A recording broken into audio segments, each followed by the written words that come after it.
আমার নামাজ হবে আমার জান্নাতে যাওয়ার জন্য, আমার নামাজ হবে সম্বল। আমি মুসল্লি হয়েছি তো আল্লাহ আমাকে জান্নাত দেবে। আমি মুসল্লি নয়, যত ইবাদত করি না কেন, কোটি কোটি টাকা আমি দান করি না কেন, কোটি টাকা দিয়ে আমি কুরবানি করি না কেন, আমার জাহান্নামে টাকা লাগবে। এই জন্য ভাই আমরা মুসল্লি হবো তো ইনশাআল্লাহ। খালি জুমার নামাজ পড়লে মুসল্লি হওয়া যায় নাকি? দৈনিক কয়েকটা নামাজ, যারা হয়তো বলে কয়েকটা, এই 5 ওয়াক্ত নামাজ যারা পড়বে তারা হলো আল্লাহর দরবারে মুসল্লি। তারা কোন জায়গায় মুসল্লি? আল্লাহর দরবারে মুসল্লি। রাজি আছেন ইনশাআল্লাহ? ভাই নামাজ পড়লে কি সময় নষ্ট হয়? সময় নষ্ট হয় না। আপনার শরীরে আপনার কাজেরও সমস্যা হয় না। 5 ওয়াক্ত নামাজ পড়েন না, আপনি মন মানসিকতা দেখবেন আল্লাহ তাআলা আপনার অনেক ভালো রাখবে। 5 ওয়াক্ত নামাজ আল্লাহ তাআলা আমাদেরকে জামাতের সাথে পড়ার তৌফিক দেন। বলেন যে দিনগুলো চলতেছে, আজকে একটা কোরবানির দিন, আর সামনে 2 দিন কোরবানির দিন। আজকে কোরবানি করা যাবে, আগামীকালকেও কোরবানি করা যাবে, পরের দিনও কোরবানি করা যাবে। আজকের দিন এমন একটা দিন, আজকের দিনে রোজা রাখা, বলে আজকের দিনে রোজা রাখা কি? এই কোরবানিদের পরের 3 দিন পর্যন্ত রোজা রাখা কি? বছরে কয়দিন রোজা রাখা হারাম? 5 দিন রোজা রাখা আল্লাহ তাআলা হারাম করছেন। কোন মানুষ যদি বলে আমি বড় পরহেজগার, আজকে ঈদের দিন রোজা রাখলাম না, কালকে রোজা রাখবো, চলবে না। ঠিক না? কেন? কোরবানি ঈদের পরে 3 দিন কেন? ঈদের দিন বুঝলাম ঈদের দিন, কিন্তু কোরবানি ঈদের পরে আবার 3 দিন। এই পৃথিবীর জমিনের সমস্ত মানুষ আমার আল্লাহ তাআলা খাস মেহমান। কোরবানির গোশত দিয়ে আল্লাহ তাআলা মেহমানদারি করেন। সুবহানাল্লাহ। তাহলে গরিব যারা আছে, আমি তো 3 দিন খাইতে পারবো, আমি তো 3 দিন খাওয়ার মতো ফ্রিজে ঢুকে গেছি, সারা বছরও চলে, ঠিক না? কিন্তু গরিব মানুষগুলো যারা 3 দিন খাইতে পারে, আমরা সবাই মিলে যদি আমাদের প্রত্যেকের বাড়ির থেকে যদি যারা কোরবানি দিচ্ছে না তাদের ঘরে ঘরে যদি পৌঁছে কমসে কম 3 দিন তারাও খাইতে পারবে, ঠিক না? আল্লাহ তাআলা আমাদের সবাইকে কবুল করেন বলে আমি প্রথমেই বলেছিলাম 2টা কাজ যাদের মধ্যে থাকবে তারা জান্নাতে হবে। কারণ জান্নাতীরা জাহান্নামীদেরকে জিজ্ঞাসা করবে, কোরআনের আয়াত, তোমরা কিসের জন্য জাহান্নামে আসছো? বলবে 2টা কাজ করি নাই। 1, মুসলিম হই নাই। 2, গরিব মিসকিন অসহায় মানুষকে খাবার দেই নাই। এই 2 কারণে জাহান্নামে আসছি। তাহলে আজকের ঈদের দিনে আমরা মুসল্লি হয়েছি, খোলা আকাশের নিচে আমরা বসেছি, প্রতিজ্ঞাবদ্ধ হই জীবনে যতদিন বেঁচে থাকি ততদিন নামাজ ছাড়বো না। রাজি আছেন ইনশাআল্লাহ? যতদিন দুনিয়ার জমিনে জীবিত থাকি নামাজকে বন্ধু বানাবো। নামাজকে বলবো না আমার কাজ আছে, কাজকে বলবো আমার নামাজ আছে। মনে থাকবে ইনশাআল্লাহ? নামাজকে বলো না কাজ আছে, কাজকে বলো আমার নামাজ আছে। যুবক ভাইরা রাস্তার মোড়ে মোড়ে লিখে দেন, এই ছন্দটা লিখে দেন প্রত্যেকটা বাড়ির সামনে। একজন মানুষ হলে পরে সে অনুভব করবে আসলে কে কি লিখেছে, আসলে তো কথাটা সত্য, আসলে তো কাজটা করা দরকার, ঠিক না? বলেন তো আমার সাথে, আপনারা তো সবাই জানেন যে নামাজকে বলো না কাজ আছে। সঙ্গীতটা একটু বলেন তো, বলি নামাজকে বলো না কাজ আছে, কাজকে বলো আমার নামাজ আছে। নামাজকে বলো না কাজ আছে, কাজকে বলো আমার নামাজ আছে। আল্লাহ তাআলা কবুল করেন বলে আমিন। যতদিন পৃথিবীর জমিনে জীবিত থাকবো ততদিন পর্যন্ত নামাজ কায়েম করব, ঠিক না? আল্লাহ আমাদেরকে তৌফিক দেন, সকলে বলে আল্লাহুম্মা আমিন। নামাজ পড়বেন তো সমস্ত অশ্লীলতা থেকে বাঁচতে পারবেন। নামাজ ছেড়ে দিবেন, সমস্ত অশ্লীলতা এসে আপনাকে ধরবে। কারণ আল্লাহ তাআলা বলেন ইন্নাস সালাতা তানহা আনিল ফাহশাই ওয়াল মুনকার।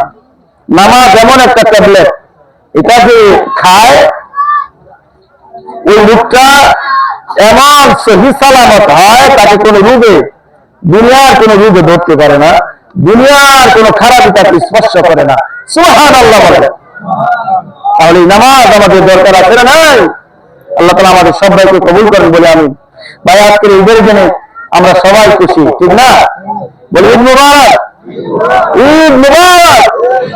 আমরা সবাই খুশি, তবে কিছু কিছু ভাই, কিছু কিছু বাবা এখানে, কিছু কিছু মা বাড়িতে আছে, যাদের সন্তান দেশের বাইরে আছে, তারা খুশি হতে পারে নাই, মন থেকে তারা খুশি হতে পারে না, ঠিক না? আনন্দটা মন থেকে আসতেছে না। জি জি 50 বাজে, হ্যাঁ 10 মিনিট আছে, 50 বাজে 10 মিনিট আছে। এখন যারা আমরা রাস্তাঘাটে আছি আমরা চলে আসি ইনশাল্লাহ। ভাই আরেকটা হলো, আমরা সবাই যে খুশি হলাম, আরেকটা দল আছে তারা খুশি হতে পারে না। এই যে আমাদের পার্শ্ব অবস্থা, এই মানুষগুলি এখনো খুশি হতে পারে না। যারা ফজরের নামাজে আসছি, বাবার কবরের পাশে এসে দাঁড়িয়েছি, মায়ের কবরের পাশে এসে দাঁড়িয়েছি, দোয়া করেছি, তারা খুশি হয়েছে। কিন্তু এই কবরস্থানের মধ্যে এমন আমার সাহিত্য আছে, কলিজার টুকরো সন্তানের যে দাফন করে গেছে, কোনদিন তার কবরের পাশে এসে, মায়ের কবরের পাশে এসে দাঁড়ায় নাই। এমন কবর পড়া সন্তান আছে না নাই? এমন বাবা আছে এখানে দাফন করে গেছে সন্তান, একবারের জন্য এসে বাবার কবরের পাশে এসে দাঁড়ায়। অথচ কবরের পাশে যে দাঁড়াইলে কবরবাসী দেখতে পারে কে এসে দাঁড়াইল, কবরবাসী দেখতে পারে কে এসে আমার কবরের পাশে দাঁড়াইছে।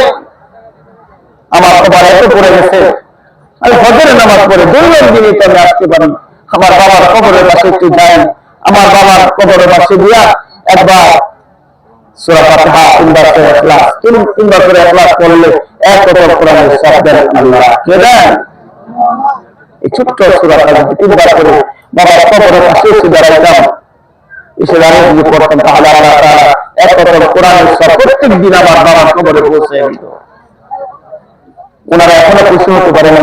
আমরা ওনাদের জন্য দোয়া করবো নামাজ শেষে। আমি যেহেতু মুসাফির, আমি নিজে এই কবরবাসীদের জন্য আমার উদ্যোগে আমি বলতেছি, আমার ভাইয়েরা যারা এখানে আসছেন, আপনারাও সেই দোয়া ইনশাআল্লাহ শামিল হবেন, কবরস্থান জিয়ারত হবে, তারপর আমি ইনশাআল্লাহ যারা পারেন শরীফ হবেন ইনশাআল্লাহ, আল্লাহ তাআলা কবুল করেন বলে আমি। ভাই সময় আর বেশি বাকি নাই। ঈদের নামাজ, ঈদের সময় ঈদের নামাজ হয় আগে, জুমার সময় খুতবা হয় আগে।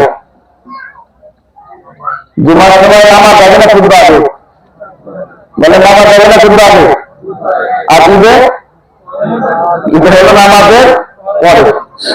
ব্যাপারটা হলো জুমার দিনের ওই খুতবার সময় মুসল্লি থাকে, আমি জানি না এলাকার নমুনা, আমি জানি না, অন্যান্য জায়গায় দেখি নামাজ শেষ তো বাড়ির দিকে রওনা দিচ্ছে, এত তাড়াতাড়ি তার এত জানের আর লোক সে নামাজের মধ্যে আসছে, দুরাকাত পড়ার পরেও খুতবা শোনা আমার জন্য ঈদ কমপ্লিট হয়ে যায় না, ঈদের নামাজ কমপ্লিট হয় না। আমরা কি করি, আবার যখন খুতবা এখানে নামাজের পরে তো চলেই যাই, আবার কিছু যারাও আছে তারা আবার কথা বলে। নবীজি বলেন লা সালাতা ওয়ালা কালাম, যখন খুতবা হয় নামাজও নিষেধ, কোন কথা বলা নিষেধ, হারাম। এই জন্য আমরা নামাজের পরে সুশৃঙ্খল ভাবে আমরা খুতবা শুনে যাবো তো ইনশাআল্লাহ। আল্লাহ তাআলা আমাদের সবাইকে কবুল করুন বলে আমি। আমরা ঈদের নামাজে গেলে ঈদের নামাজের জানাজার নামাজ বানাই, আর জানাজার নামাজের ঈদের নামাজ বানাই। আমরা মুসলমান, আমরা ইমান, আমরা মুসলমান। ঈদের নামাজ কেমনে পড়তে হবে সেটাও জানি না, জানাজার নামাজ কেমনে পড়তে হবে সেটাও জানি না। হুজুর নিয়তটা বলে দেন, নামাজের তরিকাটা বলে দেন। প্রত্যেক ঈদের মধ্যে এই অজুহাত, আর প্রত্যেক জানাজার মধ্যে এইভাবে বলে দেওয়া হয়। আচ্ছা বলে, এখানে যারা আমরা বসছি, এখানে কি শিক্ষার জায়গা? এখানে আমাদের জায়গা, শিক্ষার জায়গা। শিক্ষার জায়গা হলো মাদ্রাসা, মসজিদ হলো ইবাদতের জায়গা, ঠিক না? ঠিক, এটা সেজদার স্থান, এখানে ইবাদত হবে। এখানে তো ক্লাসের প্রশ্নই আসছে না, তাহলে এখানে কেন বলে দিতে হবে আমি মুসলমান? আমার ইসলামের সংস্কৃতির মধ্যে শ্রেষ্ঠ দুইটা সংস্কৃতি হলো কোরবানির ঈদ আর ঈদ উল ফিতর, ঈদ উল আযহা, ঠিক না? ঠিক, এই জন্য আমি অনুরোধ করছি ভাই, এগুলো ওলামায়ে কেরাম থেকে আমরা শিখে নিব। ঈদের নামাজ এইভাবে আমরা নিয়াত করবো, 6 তাকবীরের সাথে ঈদের দোয়াটা ওয়াজিব নামাজ এই ইমামের পিছনে আদায় করতেছি আল্লাহু আকবার। আমরা তো সহজ করতে করতে একটা সহজ করছি, যার কারণে আপনারা আমাদের কাছে শিখতে আসেন না। কেন আমরা কি বলি, যে বাড়ির থেকে আসছেন ঈদের নিয়ত আদায় হয়ে গেছে, আলহামদুলিল্লাহ আদায় হয়ে গেছে, তারপরে তো নিয়তের একটা গুরুত্ব থাকা দরকার। ঈদের নিয়তটা যদি বলা হয় আরবিতে এই মাথা থেকে এই মাথা পর্যন্ত, এই পশ্চিম থেকে যারা এখানে বসছেন আরবিতে ঈদের নামাজের নিয়তটা বলেন, অবস্থাটা কি হবে? তারপরে বেশিরভাগ আমরা ফেল করব। তারপরে যদি বাংলাতে বলেন, যেভাবে বলছি এটার ভিতরে এইভাবে বলতে পারেন আমি মুসলমান, আমাদের দুইটা আমার ধর্মের সংস্কৃতির মধ্যে শ্রেষ্ঠ দুইটা সংস্কৃতি হলো আমাদের দিন হলো আমার কোরবানির ঈদ আর রোজার ঈদ। নামাজ আমি পারি না, আমি মুসলমান, আমি কোনটা জানি, কোন সংস্কৃতি, ইহুদি খ্রিস্টানদের সংস্কৃতি আমি জানি। কিভাবে চুল কাটতে হয়, কিভাবে ঘর সাজাইতে হয়, কোন মডেলের জামা বানাইতে হয়, সব হলো ইহুদি খ্রিস্টানদের কালচার, ইহুদি খ্রিস্টানদের অনুসরণ সংস্কৃতিতে আমার শরীর, আমার দেহ, আমার ঘর, আমার সমাজ, আমার দেশ ভরপুর, ঠিক না? ইসলামের সংস্কৃতি কোথাও নেই। এই জন্য ভাই বড় দুঃখের সাথে বলি, আজকে নিজের দিন আমরা শিখার চেষ্টা করি। আমাদের ধর্মটা অনেক সুন্দর, শান্তির ধর্ম, কিন্তু আমি শান্তি পাচ্ছি না কেন? আমার ধর্মের নিয়ম করে আমি জানি না। উল্টা পাল্টা দাও করে উল্টা পাল্টা হয়, নামাজ পড়তে গেলে উল্টা হয়, রোজা রাখতে গেলে উল্টা হয়, কোরবানি করতে গেলে উল্টা হয়, জামা বানাইতে গেলে উল্টা বানাই, ঠিক না? ঠিক বলে সব উল্টা। আমি কিভাবে ইসলাম ধর্মের একজন অনুসারী হয়ে সদস্য হয়ে আমি কিভাবে এরকম ভাবে শান্তি পাবো? আমি তো কোনটা ভালোভাবে পালন করতেছি না। নিয়োগ করবো আমরা এভাবে, আর 4 মিনিট বাকি আছে। যারা আমরা এখানে এসে বসছি ইনশাআল্লাহ অনেক বড় মাইকেরাম আছেন, ওনারা আরবি নিয়োগ জানেন, যারা বাংলা জানি বাংলাতে করবো, যারা জানি না দরকার নাই আল্লাহু আকবার। ইমামের পিছনে 6 তাকবীরের এরকম ওয়াজিব নামাজ এই ইমামের পিছনে আদায় করতে আল্লাহু আকবার বলতে শেষ হয়ে যাবে। যেটা আমরা আসছেন এখানে বসছেন, নিয়োগ তো এটাই বাড়ির থেকে আসেন, ঈদের নামাজ পড়বো ইমামের পিছনে, ঠিক না? বেশি আল্লাহ তাআলা আমাদের সবাইকে ঈদের নামাজ সহি শুদ্ধভাবে পড়া এবং আজকের মাঠ থেকে নিষ্পাপ হয়ে ফেরার তৌফিক দান করেন বলে আমি আজকের এই মাঠ থেকে আমরা যেমন নিষ্পাপ হব, আমাদের মরে যাওয়া মানুষগুলো যারা কবরে শায়িত, আমার এখানে যারা আছে অনেক যুবক ভাইরা আছেন, আপনাদের হাতে আল্লাহর কাছে অনেক দামি, যারা মুরব্বী আছেন আপনাদের হাতে আল্লাহর কাছে অনেক দামি, যারা ওলামা হযরত আছেন ওনারা তো ওয়ারাসাতুল আম্বিয়া, ঠিক না? ওনারা তো ওয়ারাসাতুল আম্বিয়া, ওনাদের মূল্যায়ন আমরা করি না, আমরা করতে জানি না, কিন্তু ওনাদের মূল্যায়ন যদি আমরা জানতাম যে ওনাদের কত দাম আল্লাহর কাছে, একটা মাদ্রাসার ছাত্রের দাম কত আল্লাহর কাছে যদি জানতাম, তাহলে আমাদের জিন্দগিটা পরিবর্তন হয়ে যেত। ছাত্র মাদ্রাসায় বাইরে হলে, রাস্তায় বাইরে হলে, প্রধানমন্ত্রী বাইরে হলে যেমন লাল গালিচা বিছিয়ে দেওয়া হয়, আমার আল্লাহ নূরের তৈরি ফেরেশতারা তাদের পাখাগুলো এই ছাত্রের পায়ের নিচে বিছিয়ে দেয়। সুবহানাল্লাহ। একজন আলেমের দাম কত? একজন আলেম যদি অন্যায় করেছে হাসরের ময়দানে পর্দার আড়ালে আল্লাহ নিয়ে যাবেন, পর্দার আড়ালে আল্লাহ বলবে জানেন এটা করছো, এটা করছো, এটা করছো, আল্লাহ মনে মনে বলবে আজকে আমার জাহান্নাম করার উপায় নেই। হঠাৎ আল্লাহ রাজ্যে বলবে কোনো টেনশন নাই, তুমি আলেম, তোমাকে আমি কোরআন দান করেছিলাম, ইলম ওহী দান করেছিলাম, আমি সব মাফ করে দিলাম। সুবহানাল্লাহ।